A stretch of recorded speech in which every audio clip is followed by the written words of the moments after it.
हेर्दा हेर्दै 2026 पनि लागिसक्यो। जापान आएको हेर्दा हेर्दै 7 वर्ष कम्प्लिट हुन थालिसक्यो।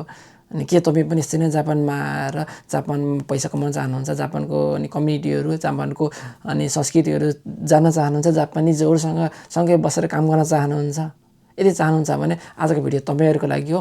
हजुर नमस्ते सबैजनालाई र स्वागत छ मेरो नयाँ न्यू भिडियोमा। सधैँको जस्तो नयाँ भिडियो लिएर तपाईँको सामु प्रस्तुत भइसकेको छु। आजको यस भिडियो के को बारेमा भन्ने तपाईँले थाहा पाइसक्नुभयो होला।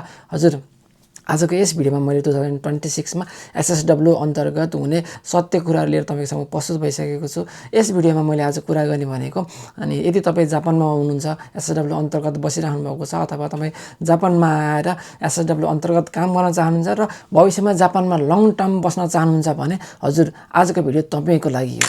आज यस भिडियोमा मैले कुरा गर्ने भनेको 2026 मा चेन्ज हुन लागेको पुरा सत्य कुरा, अनि दोस्रोमा भनेको एसएसडब्ल्यू के सजिलो हुँदैछ अथवा गाह्रो हुँदैछ, के हुँदैछ त्यसको बारेमा कुरा गर्छु। र तेस्रोमा भनेको अनि एसएसडब्ल्यूमा परिवारकोलाई के कस्तो छ, अनि पर्मानेन्ट रेसिडेन्स पिआरको लागि के कस्तो छ, यो तीनटा बारेमा कुरा गर्छु। भिडियोमा चाहिने कुराहरू मात्र लिएर छोटो भिडियो लिएर प्रस्तुत भएको छु। त्यही भएर कृपया भिडियो लास्टसम्म हेरिदिनुहुन्छ भन्ने ठुलो आशा राख्दछु। यति भन्दा आजको भिडियो यहीँ सुरु गर्छु। यदि भिडियो मनपर्छ भने लाइक गरिदिनु होला र च्यानलमा नयाँ हुन्छ भने सब्सक्राइब गरेर सपोर्ट गर्न नबिर्सिनु। म तपाईँलाई सधैँ जापानको नयाँ रुलहरू बारेमा, विचारको बारेमा लिएर तपाईँलाई सपोर्ट गर्नेछु भन्ने बाचाका साथ आजको भिडियो यहीँ सुरु गर्न चाहन्छु। तपाईँ रेडी हो? Let's go.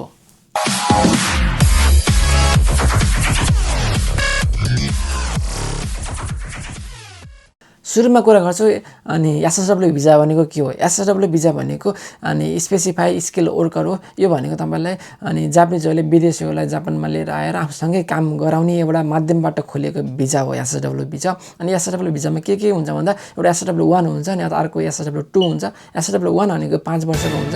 एसएसडब्ल्यू 2 भनेको तपाईँको अनलिमिटेड भिजा हुन्छ। तपाईँले रुल ब्रेक नगर्ने बेलासम्म, कुनै अनि नियम कानुन अनि पालना नगरेसम्म तपाईँलाई जापानमै राख्छ। तपाईँले केही फलो नगरेपछि तपाईँलाई जापानमा राख्ने भनेको एसएसडब्ल्यू 2 मा हो। अनि अधिकांश नेपालीहरू अथवा अधिकांश अनि विदेशीहरू सबै एसएसडब्ल्यू 1 मा छन्। अलि धेरै एसएसडब्ल्यू 2 मा खासै धेरै छैन। अब 400-500 600 जति होला अहिलेको हालमा, नत्र भने धेरै मान्छेहरू भनेको एसएसडब्ल्यू 1 मा छ है त विदेशमा। अनि एसएसडब्ल्यू भिजामा 2026 मा के कुराहरू परिवर्तन हुँदैछ आउनुहोस् त्यसको बारेमा कुरा गरौँ। सुरुमा भनेको तपाईँको नियम पालना नगरे एकदम कडा कारबाही गरिनेछ।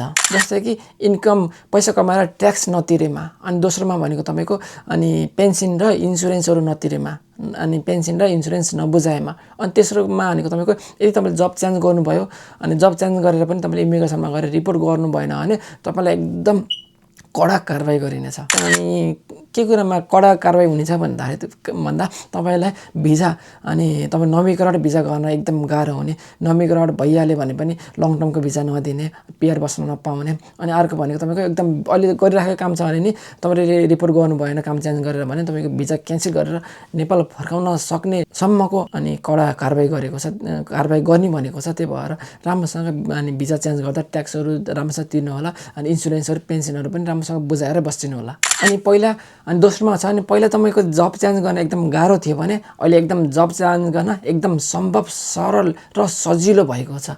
तर जब चेन्ज गर्दा इमिग्रेसनमा अहिले मैले भने जस्तो नै तुरुन्त रिपोर्ट गर्नु होला। रिपोर्ट गर्नु भएन भने तपाईँलाई गाह्रो हुन्छ, तर रिपोर्ट चाहिँ अनिवार्य गर्नुपर्छ है त। तर यो जब चेन्ज गर्ने बेला तपाईँले फेक रिजनहरू देखाउनु भयो, इलिगल ब्रोकरहरू युज गर्नुभयो अथवा इलिगल ब्रोकरहरूको माध्यमबाट गर्नुभयो, अनि तपाईँको कन्ट्र्याक्ट कन्ट्र्याक्टको खेएको हुन्छ, कतिको कन्ट्र्याक्ट छ त कन्ट्र्याक्ट चाहिँ भायोलेसन गर्नुभयो भने तपाईँलाई एकदम कडा कारबाही अथवा एकदम भिजामा एकदम तपाईँलाई कडा गरिनेछ। तेस्रो नम्बरमा छ एसएसडब्ल्यूमा पहिला फ्यामिली ल्याउन मिल्ने थिएन, अहिले ल्याउन मिल्छ कि मिल्दैन त्यसको बारेमा पनि कुरा गर्छु।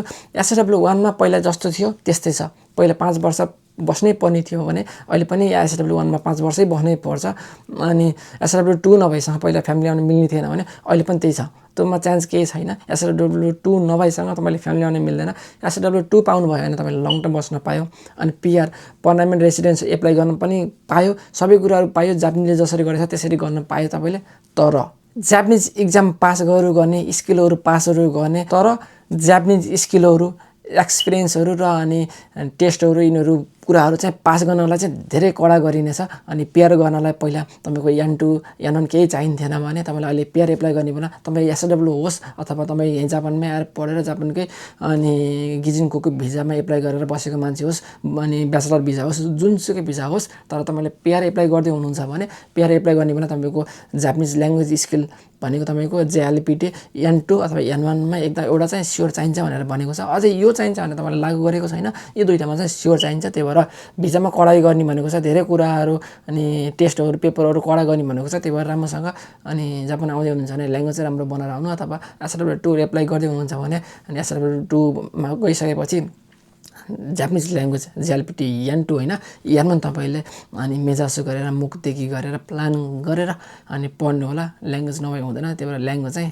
कडा गरिनेछ है त। अब अनि 5 नम्बरमा छ SW भिजा अन्तर्गत विदेशीहरूले गरेको अहिलेसम्मको 2025-2026 को जनवरीसम्म गरेको केही गल्तीहरू आउनुहोस् त्यसको बारेमा कुरा गरौँ। त्यो गल्तीहरू के छ SW भिजा अन्तर्गत भने 1 नम्बरमा छ अनि ओभरटाइम काम गर्ने। ओभरटाइम काम गर्ने भनेको अनि तपाईँको 40 घन्टा 45 घन्टाभन्दा पाउँदैन काम गर्न, त्यही पनि त्योभन्दा बढी कामहरू गर्ने। अनि साइड जब गर्ने। साइड जब भनेको तपाईँको SW भिजामा तपाईँ एउटा मानव फुड सर्भिसमा आउनुभएको छ भने त्यो बाहेक अरू काम गर्न पाउँदैन।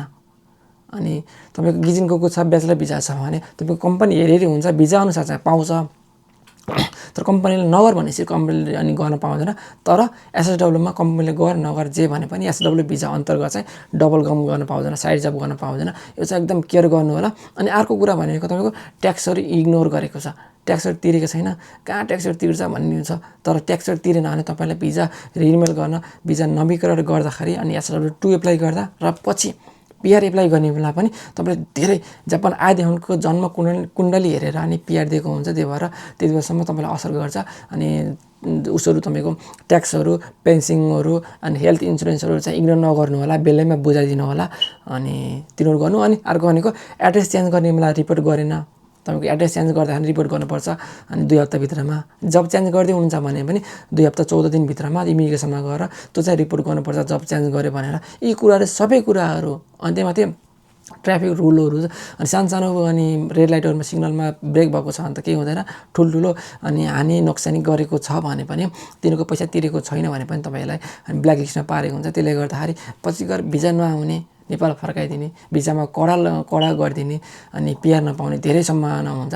त्यही भएर अहिलेसम्म गरेको नेपालीहरूले अथवा विदेशीहरूले गरेको गल्ती यो हो। त्यही भएर तपाईँ जापानमा आउँदै हुनुहुन्छ अथवा जापानमा आइसक्नु भएको छ भने यो कुराहरूलाई चाहिँ ध्यान दिएर गरिदिनु होला। 2026 मा यो कुराहरू अझै कडा गर्ने भनेर लागू गरेको छ। त्यही भएर होसियार हुनु होला।